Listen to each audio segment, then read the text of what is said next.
The President of Mexico, Andrés Manuel López Obrador, reaffirmed his position that the next summit of the Americas should be held without exclusions, a position that ratified during his virtual meeting with Christopher Dodd, special advisor to the White House. The head of the Russian National Defense Management Center denounced the inhuman treatments committed by the Ukrainian military against civilians. United Nations Special Rapporteur Alina Johan said unilateral sanctions severely affect human rights in Iran.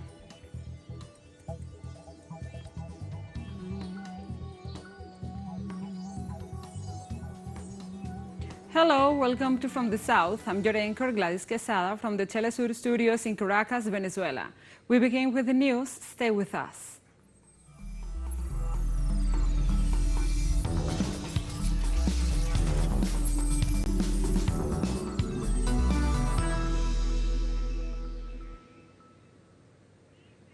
And now we begin. The President of Mexico, Andrés Manuel López Obrador, held a telephone conversation with the special advisor to the President of the United States, Christopher Dodd, during which they discussed issues related to the Summit of the Americas.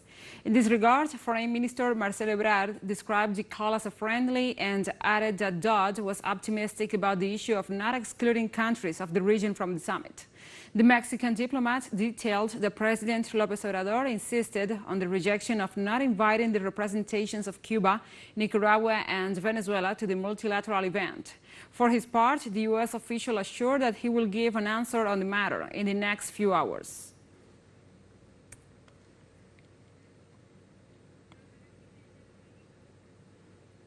Mexico's Foreign Minister Marcelo Ebrard affirmed that his country is ready to welcome the resumption of the dialogue between the government and opposition groups in Venezuela.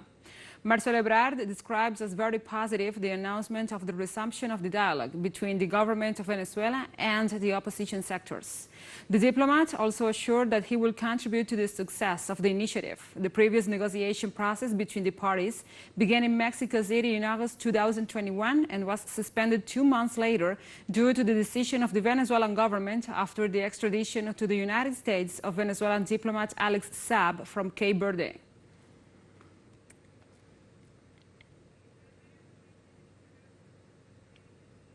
Nicaraguans commemorated the 126th anniversary of the birth of national hero Augusto César Sandino, known as the General of the Free Men and who inspired the Sandinista revolution that ousted dictator Anastasio Somoza in 1979. State employees and militants of the Sandinista National Liberation Front visited monuments dedicated to Sandino in different cities around the country to pay tribute to the Nicaraguan hero. In life, Sandino was the first leader of a guerrilla that repelled United States interventionist forces from a Latin American country. Between 1927 and 1933, he led the Army for the Defense of Nicaraguan national sovereignty. Augusto César Sandino inspired the creation of the Sandinista National Liberation Front, founded in 1961, and the Sandinista Popular Revolution.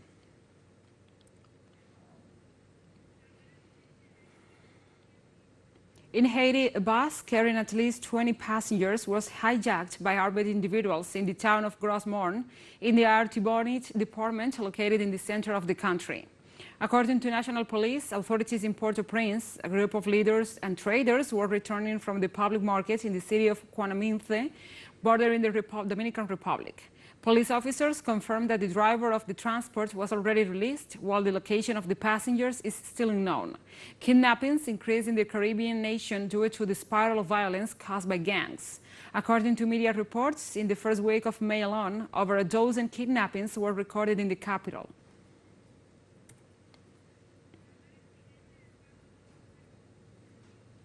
On Wednesday, the Ecuadorian Federation of University Students joined the hunger strike of teachers of the public sector, demanding a salary increase.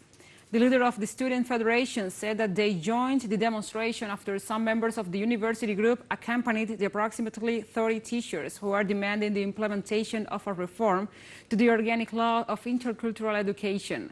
The teachers have been protesting for 16 days in row since May 3rd, demanding a fair wage increase, which will be drawn against a $500 million fund for teachers and student benefits. The striking teachers and students expect the Constitutional Court to rule in favor of the National Assembly approving the law.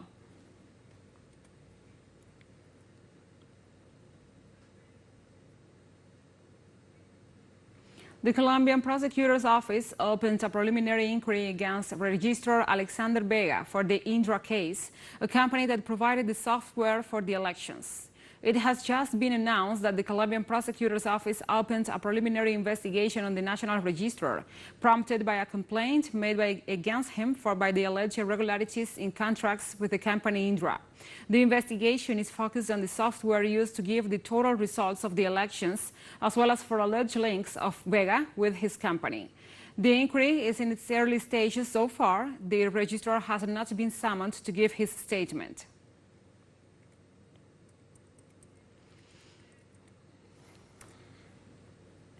And Cuba's Vice Minister of Foreign Affairs, Carlos Fernández de Cosío, warned on Wednesday that without the elimination of the Helms-Burton law, a rapprochement with Washington could not be sustainable. Fernández de Cosío said that so far only the public announcements from the U.S. government are known, so the hostile policy against Cuba is still in force. The Cuban official recalled that they have to wait for the State Department's public announcements and for the regulations whereby the measures will be implemented. He also stressed that the decision does not represent an easing of the blockade, which is backed by the U.S. Helms-Burton legislation. Fernández de Cosío finally pointed out that the White House's announcement was insufficient and stressed that the essential aspects of the blockade are not altered by the measures.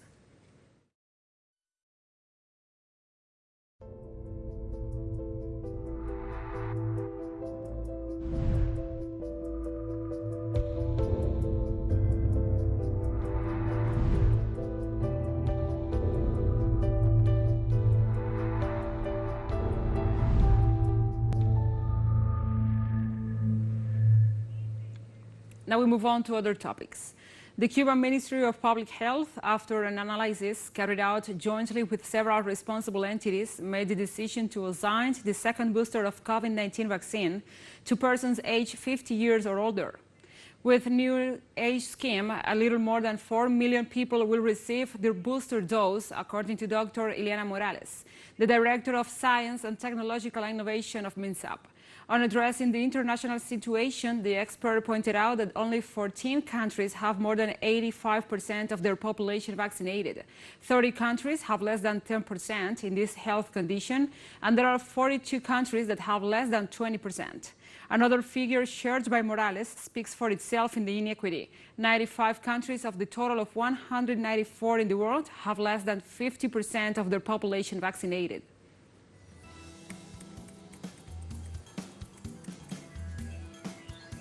We'll take a short break now. Join us again after this.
We are back. In Russia, the head of the National Defense Management Center, Mikhail Minziev, denounced on Wednesday the inhuman treatments committed by the Ukrainian military against civilians. The diplomat pointed out that militants from the nationalist battalions and units of the Ukrainian armed forces used civilians as human shields. He also noted these extreme right nationalists still use civilian infrastructure to supply strongholds and deployed heavy weapons.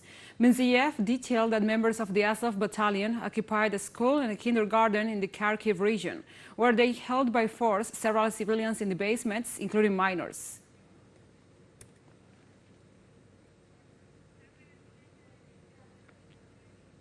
In Russia, the central bank announced that Moscow's current account surplus more than tripled in the first quarter of this year, reaching at least $95.8 billion. Officials said on Wednesday that a steady inflow of energy export earnings and other export revenues, along with tight capital controls, helped support the ruble, making the Russian currency the world's best-performing currency in 2022. The central bank did not disclose an exact figure for April, but reported a surplus of more than $58 billion for the first quarter, which means last month's figure could be around $37.6 billion.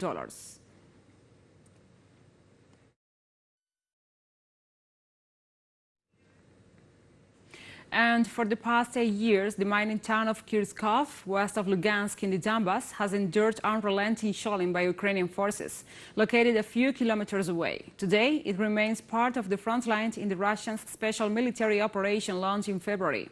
Our special envoy there, Alejandro Kirk, is on the site. A public school in Kirovsk in western Lugansk today receives humanitarian aid from Russia. Here the war started in 2014 and has not stopped. For 8 years, our people have lost relatives, lost loved ones, lost people and friends. Our people were losing their homes, losing their possessions. We all saw off our defenders of the Republic together. In 14 in particularly, since 14, schools, kindergartens, the city's swimming pool have been shelled. Ukraine has cut off our water completely. We stayed a year and a half in the city of Kirovsk. There was just no water. All these years, the shelling has been carried out precisely in the sleeping areas. A Ukrainian missile landed unexploded in this house. It is the same type as the one that in April destroyed this residential building in Donetsk. It came in from above, it hit the house, it broke through the wall, and that's where it went under the stove. Half a meter deep it went in, punched through the floor and the soil into the ground. And who was at home at that time? Me and my mom. After 8 years of defending themselves from Ukrainian attacks, this time the people's militias are on the offensive, regaining the entire territory of the former province, now an independent republic. At this moment, I can say that more than 90% of the territory of the Lugansk People's Republic has been liberated. First of all, when planning offensive actions, the leaders of the Luhansk People's Militias, as well as the military of the Russian Federation. They are guided by the principle that we should not leave behind a scorched soil, but liberate it. Therefore, we have difficulties in advancing on all the sections of the terrain. We should not forget that the Ukrainian military have people as human shields. Mayor Sergeyevna is clear about the path to a lasting peace.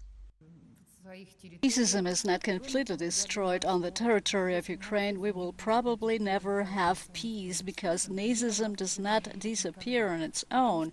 It just rears its head more and more.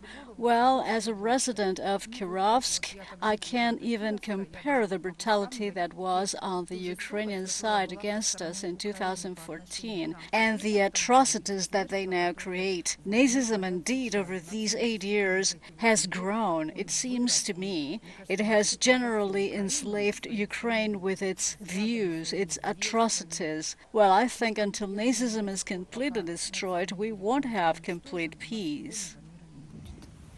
Less than 30,000 people live in this mining town. The generous avenues and Soviet-era buildings betray a much larger project. Alejandro Kirk, Telesur, Kirovsk, Lugansk People's Republic. Now we continue. European Commission President Ursula von der Leyen said the bloc was taking its ambition to become independent of Russian fossil fuels to another level, as she announced plans for a nearly €300 billion energy package. The European Commission's investment initiative is meant to help the EU countries start weaning themselves off Russian fossil fuels this year and includes proposals for more efficient use of fuels and faster rollout of renewable power. Russia is the EU's main supplier of oil, natural gas and coal, accounting for around a quarter of the bloc's total energy. EU imports of energy from Russia last year totaled €99 billion, the 62% of the bloc's purchases of Russian goods.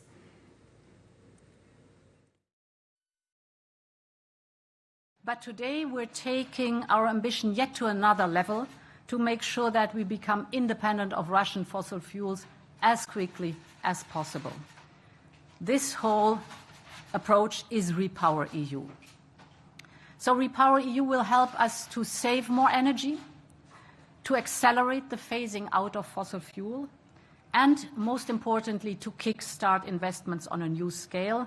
So I would say this will be the speed charging of our European Green Deal.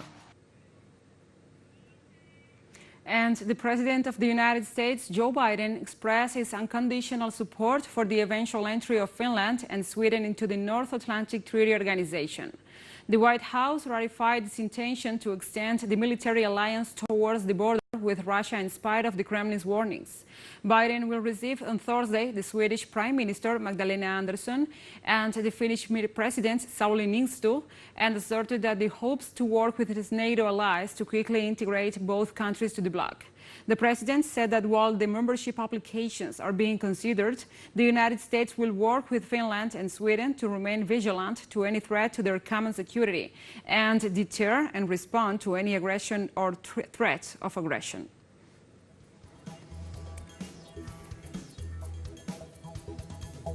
And we have more news coming up after a final short break, so stay with us.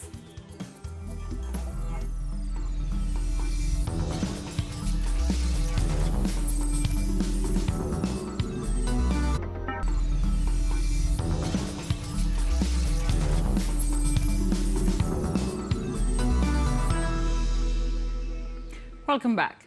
United Nations Special Rapporteur Alina Johan says unilateral sanctions severely affect human rights in Iran.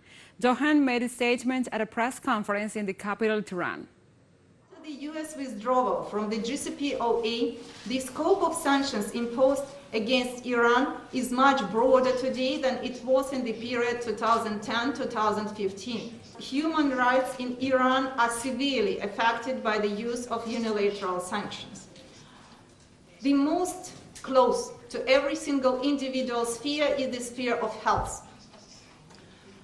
The situation in Iran is the following: that some medicine are produced domestically, at the same time the raw materials are imported.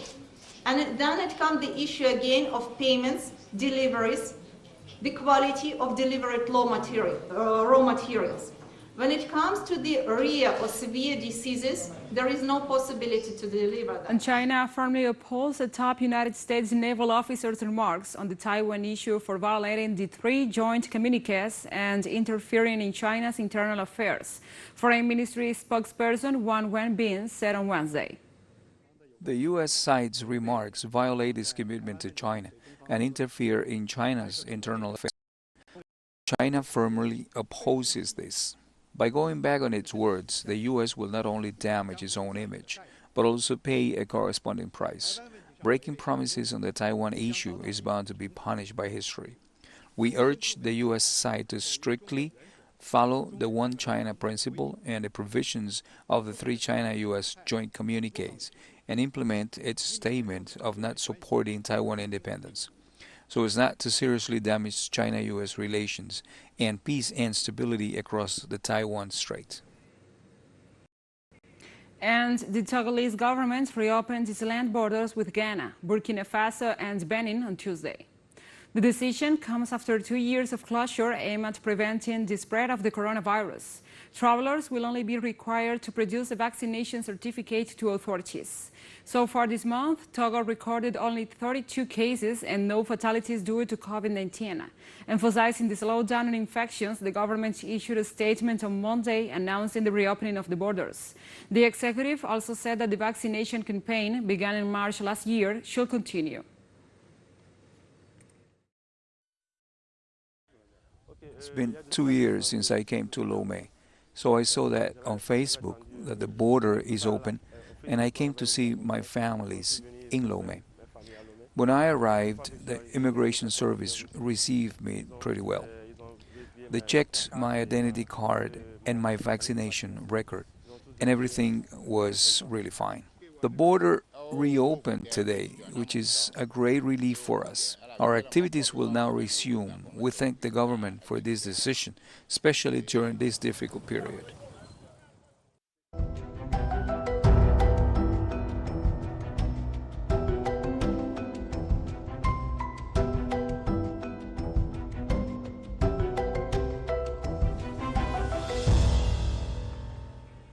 And now we address other topics. By Tuesday, Cyclone Iaquecan left over 220,000 houses without electricity in southern Brazil. Meanwhile, cities in Uruguay and Argentina remain on alert.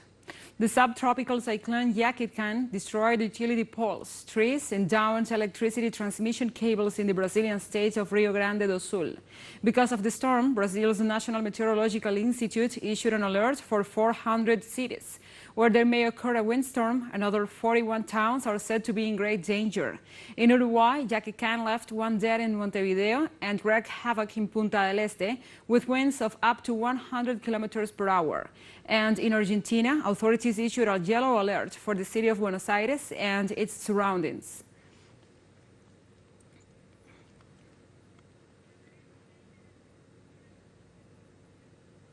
And 4 key climate change indicators all set new records highs in 2021. The United Nations said on Wednesday, warning that the global energy system was driving humanity towards catastrophe. In its State of the Global Climate in 2021 report, the UN's World Meteorological Organization said greenhouse gas concentrations, the sea level rise, the ocean heat, and the ocean acidification all set new records last year. The report confirmed that the past 7 years were the top 7 hottest years on record. In the meantime, UN Chief Antonio Guterres said the annual overview is a dismal of humanity's failure to tackle climate disruption. And the WMO said the human activity was causing planetary scale changes on land, in the ocean, and in the atmosphere, with harmful and long-lasting ramifications for ecosystems. We are again showing that we have seen major negative development. Most striking is that we have again broken records in main greenhouse gas concentrations: carbon dioxide, methane, and nitrous oxide. We have seen acidification of the ocean continued. We have seen records in sea level rise, which is related to melting of glaciers. It used to be about 2 millimeters per year 20 years ago, and recently we have seen 4.5 millimeters per year sea level rise. So we have come to the end of this news brief. But remember, you can find this and many other stories on our website at telesurenglish.net. And also, if you feel so inclined, please join us on social media for all the latest news. We are on Facebook, Twitter, Instagram, and Telegram. For Telesur English, I'm Gladys Quesada. Thank you for watching.